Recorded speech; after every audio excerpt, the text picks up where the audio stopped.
इंदापूरचं राजकारण सध्या कोणत्या वळणावर चाललंय असा प्रश्न अनेकांना पडलाय. कारण गेले 30 वर्ष एकमेकांच्या विरोधात असलेले कट्टर राजकीय विरोधक इंदापूरमध्ये एकत्र झालेत.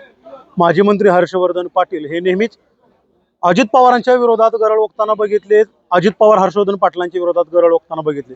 मात्र सध्या जी इंदापूरमध्ये जिल्हा परिषद आणि पंचायत समितीची निवडणूक होते, या निवडणुकीमध्ये हे दोन्ही नेते आता मात्र एकाच राष्ट्रवादीमध्ये आलेत. सध्या हर्षवर्धन पाटील हे अजित पवारांच्या राष्ट्रवादीमध्ये राष्ट्रवादी सोबत गेलेत आणि त्यांनी घड्याळाच्या उमेदवाराचा प्रचारही सुरू केलाय. आज ते पळसदेवमध्ये आहेत आणि हर्षदा जाधव या जी घड्याळाच्या जिल्हा परिषदेचे उमेदवार आहेत त्यांचा प्रचारही ते करतायत. भाऊ, इंदापूरचं राजकारण नेमकं कोणत्या वळणावर जाऊन पोहोचलंय म्हणायचं? 30 वर्ष तुम्ही एकमेकांच्या विरोधात होता, आज मात्र तुम्ही सोबत आहात.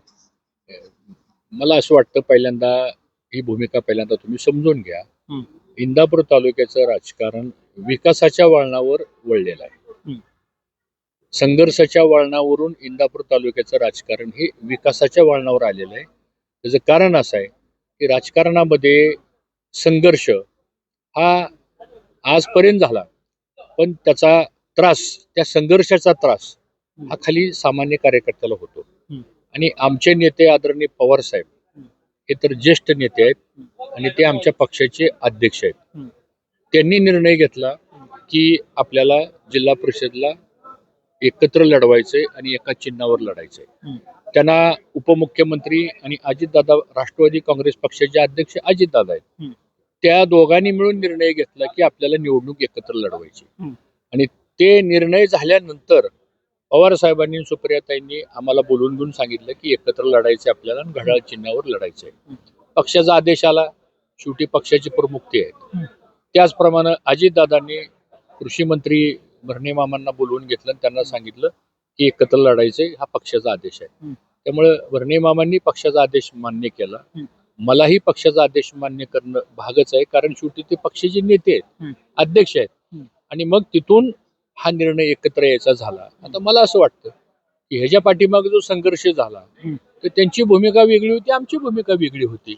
एक दुसरी गोष्ट, हा निर्णय हा सामान्य कार्यकर्त्याला जो खाली संघर्षातून जो त्रास होतोय, व्यक्तिगत कामामध्ये त्रास होतोय, सार्वजनिक कामामध्ये त्रास होतोय. एकाने चांगलं काम केलं की दुसऱ्याने अडवायचं, दुसऱ्याने चांगलं काम केलं की त्यांनी अडवायचं, आणि त्यातून सामान्य माणूस आणि गावचा विकास हा अडचणीमध्ये यायला लागला. आणि किती वर्ष आपण ह्या संघर्षामध्ये कार्यकर्त्याला वेठीस धरायचं. म्हणून शेवटी आज आपली पण जबाबदारी आहे की ह्या इंदापूर तालुक्यामध्ये सामाजिक सलोखा टिकला पाहिजे. ह्या तालुक्यामध्ये विकासाची गंगा ही कुणालाही त्रास न देता खाली लोकांच्या पर्यंत पोहोचली पाहिजे. आणि त्यातून ह्या स्थानिक स्वराज्य संस्थेच्या निवडणुका आहेत, ह्या काही देश पातळीवरच्या निवडणुका नाहीयेत. स्थानिक पातळीवर असतं काय, ग्रामपंचायत, पंचायत समिती, जिल्हा परिषद, गावच्या विकास सोसायट्या, सहकारी संस्था, साखर कारखाने, बँक, की ज्याचं शिक्षण संस्था, शाळा, अंगणवाडी, हे विषय ह्या निवडणुकीमध्ये महत्वाचे आहेत. मला असं वाटतं निवडणुका कशा लढवतो आपण, काय भांड्याला लढवतो एकामेकाच्या विरोधात. आणि तुम्हाला माझा प्रश्न आहे सगळ्या पत्रकारांना, कुणाचं राजकीय वैमनस्य आहे? ही राजकारणामधली विचाराची लढाई असते. तुम्ही आणि दत्ता भरणे एवढे दिवस एकमेकाच्या विरोधात लढत होता, त्याचं काय? त्याचं कारण असं आहे की ते त्यांचा पक्ष वेगळा होता, माझा पक्ष वेगळा होता. आम्ही एका पक्षात राहून कधी लढलोय का? ते लढले नाही तर मी लढलेलो नाही. तुम्ही समजून घ्या विषय सुद्धा सगळ्या पत्रकारांनी सुद्धा. दोघातला वाद मिटला म्हणायचं? वाद, आमचा वाद काय, ज्या पक्षामध्ये आज असतो आपण त्या पक्षाचं नेतृत्व स्वीकारून आपण काम करतो. तुम्ही असं म्हणायचं आता जिल्हा परिषद, महानगरपालिकेला महायुतीतले सगळे पक्ष एकामेकाच्या विरुद्ध लढले, म्हणायचं का तुम्ही काय लढता म्हणून सांगतो. आणि नंतर आता नगराध्यक्षाच्या, महापौरच्या निवडणुका सुरू झाल्यात, आता त्याच्यात सगळे एकत्र आलेत. आता त्याला काय म्हणायचं आपण? आता बरोबर, ते तर वेगवेगळे पक्ष आहेत, इथं तर एकच पक्ष आहे. आणि पक्षाच्या अध्यक्षांनी सांगितल्यानंतर मला असं वाटतं, त्यामुळं तालुक्यातल्या सामान्य कार्यकर्त्याच्या आणि तालुक्याच्या विकासाकरता ही कटुता कमी व्हावी. गावगावचा संघर्ष तर टाळला पाहिजे, मारामाऱ्या टाळल्या पाहिजेत. असा उद्देश आहे का लोकांचा की सारखी गावात भांडणं राहावीत, सारखे कार्यकर्त्याची डोकी फुटावीत, त्या राजकारणासाठी कार्यकर्त्याची घरावर त्या ठिकाणी अन्याय व्हावा असं वाटतं का आपल्याला? हा विचार करा ना. आता ही निवडणूक म्हणजे काय अशी फार आंतरराष्ट्रीय स्तरावरची निवडणूक आहे का? आणि म्हणून आम्ही थोडा संयमानं शांततेनं हा विचार घेतला आणि पक्षाच्या नेतृत्वाने जर निर्णय घेतला तर तो खाली कार्यकर्त्याला मान्यच करावा लागतो. आणि मला असं वाटतं तालुक्यातल्या कार्यकर्त्याचा हिताचा आणि विकासाच्या कामाचा दृष्टिकोन डोळ्यासमोर ठेवून आम्ही हा निर्णय घेतला. पक्षाचा आदेश म्हणून तुम्ही दोघांनीही तो मान्य केला. दत्तात्रय भरणे असतील किंवा तुम्ही असतील, कार्यकर्ता म्हणून तुम्हाला तो मान्य करणं भाग होतं आणि विकासाच्या मुद्द्यावरती तुम्ही एकत्र आला. पण आता तुमचे कार्यकर्ते किंवा दत्ता भरणेंचे कार्यकर्ते हा निर्णय मान्य करतील का? कारण काही ठिकाणी असंतोष आहे, काही ठिकाणी नाराज आहे. मुळातच तुमच्या दोघांचे कार्यकर्ते हे तुमच्या दोघांच्या आमदारकीसाठीच एकमेकाच्या विरोधात लढले. हा, तर तुम्हाला हे सांगतो, बरं झालं तुम्ही हा चांगला प्रश्न विचारला. शेवटी कार्यकर्ता कोणाकरता धडपडतो? नेत्यासाठी. नेत्यासाठी. नेता कोणासाठी काम करतो? कार्यकर्त्यासाठी. हे तर समीकरण आहे. बरोबर. ज्यावेळेस आम्ही निर्णय असा घेतो त्यावेळेस त्या कार्यकर्त्याच्या केसालाही कुठे धक्का लागणार नाही याची जबाबदारी आम्ही घेतो. आम्ही म्हणजे कार्यकर्ते आहेत म्हणून आम्ही आहोत. बरोबर. तर साहजिक आहे. हे अचानकपणे ह्या घटना इतक्या फास्ट घडल्या त्यामुळे खाली लोकांची काही चर्चा करता आली नाही. तुम्ही बघा 8 दिवसापूर्वीचं वातावरण ह्या तालुक्यातलं आणि आजचं वातावरण बघा आणि अजून 10-12 दिवसाचा कालावधी जाणार आहे. शेवटी एक लक्षात ठेवा, आपण सगळी एकत्र आल्यानंतर 5 तारखेचं मतदान होईल, 7 तारखेला निकाल लागेल. उद्या एखाद्या गावामध्ये तहसील कार्यालयातलं एखादं काम करायचं असेल तर तो कार्यकर्ता कोणाकडे जाईल? एकतर तो माझ्याकडे येईल, नाही तर तो मंत्री महोदयाकडे जाईल. कारण आम्ही प्रशासनामध्ये काम केलेलं आहे, ते आज मंत्री आहेत. जिल्ह्यामधलं एखादं काम करायचं असेल तर अजितदादा ह्या जिल्ह्याचे पालकमंत्री आहेत. सगळ्या जिल्हा बँक असेल, साखर कारखाने असेल, ग्रामपंचायत, सगळ्याच ग्रामपंचायती आमच्याकडे येतात आता सध्या. सांगा ना तुम्ही आता ह्या तालुक्यातले 150 ग्रामपंचायतीचं तुम्ही अनालिसिस करा. जी ते कार्यकर्त्याला पण समजतंय ना. हा, आता 2-5% हे मिटल्यामुळं आपलं काय होणार आता? हा कदाचित असू शकतो भाग. तर त्यांनाही आम्ही समजून सांगू. आणि मला खात्री आहे की आम्हाला मानणारा कार्यकर्ता हा समजूतदार आहे, विचारी आहे आणि त्याचा आमच्यावरही भरोसा आहे आणि आमचाही त्याच्यावर भरोसा आहे. बरं, हा निर्णय आम्ही कोणाकरता घेतला? हा निर्णय आम्ही या तालुक्यातली जी काही आज बघा बाकीच्या तालुक्यात पण विरोध आहे, बाकीच्या तालुक्यात पण 2-3 पक्ष आहेत, पण इथं इतका संघर्ष टोकाला जायला लागलाय. आणि आमची पण जबाबदारी आहे की ह्या तालुक्यामध्ये उद्या ह्याच्यापेक्षा अजून वर्स्ट करून लोकांची घरदारं मोडून मग आम्ही राजकारण करायचं का? आमची जबाबदारी आहे का नाही? काय मला सांगा, याच्यात काय चुकीचं आहे एवढं सांगा मला तुम्ही. काय चुकीचं आहे? जर एखादा वाद मिटत असेल, एकत्र आपण करत असू, एका विचारानं जर काम करण्याकरता आपण जर पुढे जात असेल तर वादानं आणि संघर्षानं आणि एकामेकाचा द्वेष करून ह्या जगामध्ये कोणाचं चांगलं झालंय? त्यामुळे मला असं वाटतं की व्यापक दृष्टिकोन त्याच्या समोर आहे आणि म्हणून आम्ही आवाहन केलेलं आहे. आता तुम्ही इथं बघितले तर सगळे कार्यकर्ते होते सगळे. आता रोज ह्यांचा संघर्ष गावात झालेला आहे. आणि हा संघर्ष फक्त हे एकत्रीकरण हे फक्त ह्या जिल्हा परिषद पुरतं नाहीये. मग कुठवर चालायचं ठरलंय तुमचं आता? सांगतो, कुठवर चालायचं म्हणजे आम्ही एकत्रच राहायचं ठरवलेलं आहे. शेवटी एकदा आपली वैचारिक दिशा एकदा ठरली आपली, त्याच्यामध्ये क्लॅरिटी असते आपली. आपण असं कधी हे ठेवत नाही. आता 60 ग्रामपंचायत निवडून लागतील तालुक्यामध्ये. 60 ग्रामपंचायत निवडून लागल्यानंतर आता आम्ही ठरवलंय की झाल्यानंतर सुद्धा या 60च्या 60 ग्रामपंचायती एका विचारानं कशा करता येतील, पदं वाटून द्यावी लागतील, नवीन नवीन कार्यकर्त्याला संधी द्यावा लागेल. एकाच माणसाला 2-2, 4-4 पदं. उद्या एखादा पंचायत समितीला सदस्य निवडून आला तर त्याला खाली ग्रामपंचायतचं सरपंच पद मिळणार नाही. बरोबर. त्याला थांबवणार आम्ही, तू थांब इथं, दुसऱ्याला संधी दे. हे करावं. हे कधी शक्य होतं? ज्यावेळेस आपण एकत्र बसू त्यावेळेस. नाहीतर मग लगेच आहे तुमचा माणूस मी फोडायचा, माझा माणूस तुम्ही फोडायचा. लागली निवडणूक सांगतो तुम्हाला मी, आणि मग काय लोकांना तर ती पाहिजेलच आहे काय लोकांना. तर मला असं वाटतं आता याच्यावर काही फार स्पष्टीकरण देण्याची गरज नाही. आम्ही सगळ्या कार्यकर्त्यांशी बोलतोय. आमचा कार्यकर्ता बऱ्यापैकी या संदर्भामध्ये कन्व्हिन्स झालाय. त्याला ह्या गोष्टी सांगितलं तर त्यालाही पटतंय आणि शेवटी त्याच्या भल्याकरता करतोय आम्ही हे सगळं. आता तुम्ही आणि शरद पवार, अजित पवार, दत्तात्रय भरणे एकत्र बसलं तेव्हा नेमकं काय ठरलं? विधान परिषद ठरली काय? पुढं चर्चा झाली? कारण तुमच्या कार्यकर्त्यांची अपेक्षा आहे, आमच्या नेत्याचं काय? कोणाची काय अपेक्षा आहे? आमचं एवढंच ठरलं की कोणाच्या जागा किती आहेत हे काय ठरलेलं नाही. या 24 मध्ये न भरणे मामाच्या जागा आहेत न माझ्या जागा आहेत. हम्म. 24च्या 24 जागा ह्या राष्ट्रवादीच्या आणि घड्याळाच्या आहेत. बरं. नंबर 1. नंबर 2, हम्म. काय ठरलं म्हणजे आता ते पक्षाचे नेते आहेत. हम्म. हा अधिकार त्यांचा आहे, कुणाचं काय करायचं ते ठरवतील.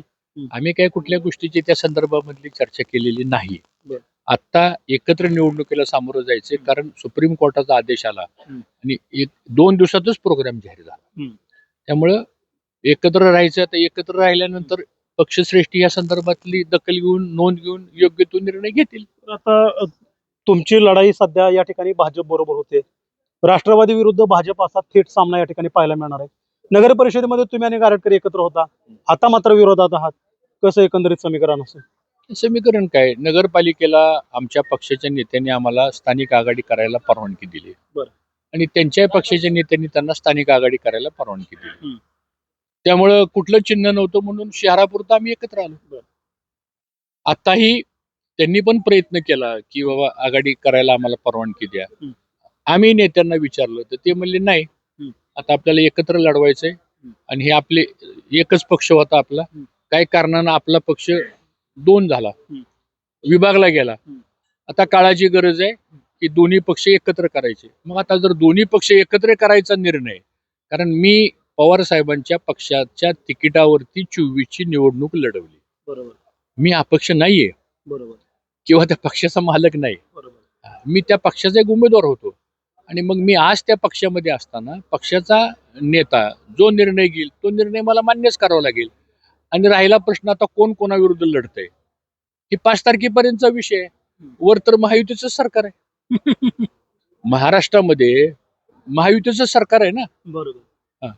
म्हणजे आता आम्ही सगळेजण मिळून सत्तेमध्येच गेलेलो आहे तिथं. आता कसंही लढला तरी महायुतीमध्येच पुढे सगळेजण जाणार आहेत. महायुतीच आहे ना. पण आता भाऊ, जसं 2 पक्ष एक झाले इथं आणि दोघांनी आता घड्याळाच्या चिन्हावरती लढायचं ठरवलं. आता आपली कन्या ही घड्याळाच्या चिन्हावरती आहे आणि तुम्ही चिन्हही एकच घेतलं. मग आता खऱ्या अर्थानं दोन्ही राष्ट्रवादी एकच झाली म्हणायची का? आता पण प्रश्न आहे की पवारांची राष्ट्रवादी आणि आता दादांची राष्ट्रवादी, दोन्ही राष्ट्रवादी मर्ज झाल्या म्हणायचं, याच्यावर शिक्कामोर्तब गृहीत धरायचं की नाही धरायचं? मर्ज झाली का एक झाली याच्यावर कॉमेंट्स करण्याचा मला अधिकार नाही. त्याचं कारण असं आहे की हा निर्णय हा पक्षाचे जे अध्यक्ष असतात त्यांचा असतो. आपण आपला काही तो अधिकार नाहीये.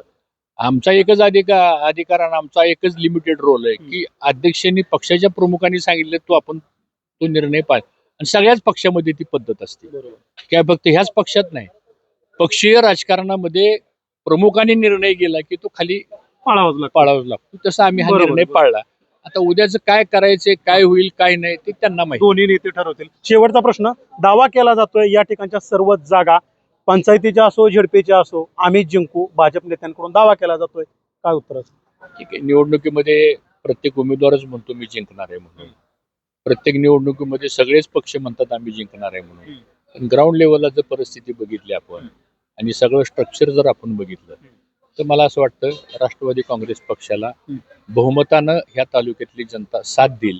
कारण जनता हुशार आहे, त्यांनाही माहिती शेवटी कामं कोण करणार आहे. मूळ मुद्दा उमेदवार अ का ब नाही, माझ्यावर आली अडचण तर मला मदत कोण करणार. बरोबर आहे. लोक इतकी अडाणी नाहीयेत. ठीक आहे, बोलतील करतील सगळं. जसं जसं जसं वातावरण पुढे जाईल शेवटी लोक म्हणतात.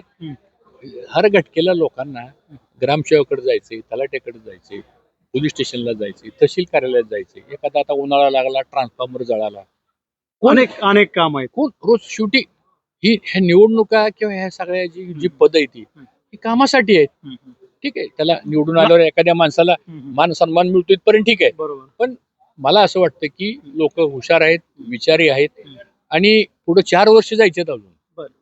असं काही समजायचं काय कारण नाही. आता ह्याच्यानंतर कुठली निवडणूक नाहीये. बरोबर. लागतील त्या ग्रामपंचायत लागतील. मग ग्रामपंचायत निवडणुका लढवायच्या म्हणल्यानंतर नेतृत्वाचा तर वरदास्त लागतोच. बरोबर. हे त्यांनाही मी माहिती. आणि त्या गावामध्ये सुद्धा एकतर काही कार्यकर्ते त्यांना मानतात, काही कार्यकर्ते मतदार मला मानतात. कारण आपण जवळजवळ 40-50 वर्ष 3-3, 4-4 पिढ्यापासूनचा आपला ऋणानुबंध आहे. बरोबर. त्यामुळे इतकी वैचारिक प्रगल्भता आहे लोकांच्या मध्ये. आता कसं असतं, निवडणूक म्हणले की अशी 2-5% लोक असतात, सगळीकडेच असतात ते. हे झालं पाहिजे, ते झालं पाहिजे, हे लागलं पाहिजे, ते लागलं पाहिजे. वातावरण जरा तापलं पाहिजे, हे सगळं घडत असतं. बरोबर. तर ठीक आहे. स्पेसिफिक लाखेवाडीबद्दल काय सांगाल? कारण तुमचा समर्थक विलास वाघमोडे होते, अनेक वर्ष तुमच्या बरोबर होते, अनेक पदं दिली, आज ते विरोधात आहेत. ठीक आहे, आता त्यांनी का निर्णय घेतला मला माहित नाही आणि हा दुर्दैवी निर्णय आहे. खरं म्हणजे त्यांनी असा निर्णय घ्यायला नव्हता पाहिजे. कारण गेले 25-30 वर्ष झालं माझ्या मांडीला मांडी लावून, खांद्याला खांदा लावून ते माझ्याबरोबर काम करत होते आणि मी पण चांगल्या काळात, पडत्या काळात सुद्धा कधी त्यांना अंतर दिलं नाही. आता त्यांनी का निर्णय घेतला याचं माझ्यासहितच त्या सगळ्याच कार्यकर्त्यांना आश्चर्य आहे. आता ठीक आहे, ती विषय आता संपलेला आहे. आता तिथं आम्ही दोघंही प्रयत्न करतोय आणि 24च्या 24 जागा कशा निवडून येतील त्याच्यात काठी पण मतदारसंघ आहे त्या 24 मध्ये. ते सगळ्या जागा येतील, काय अडचण नाही. खूप खूप धन्यवाद. तर हे होते माजी सहकार मंत्री हर्षवर्धन पाटील. इंदापूर मधल्या सर्वच पंचायत समितीच्या जागा आणि जिल्हा परिषदेच्या जागा राष्ट्रवादी काँग्रेस जिंकेल असा दावा त्यांनी केला. देवा राखोंडे, NDTV मराठी, इंदापूर.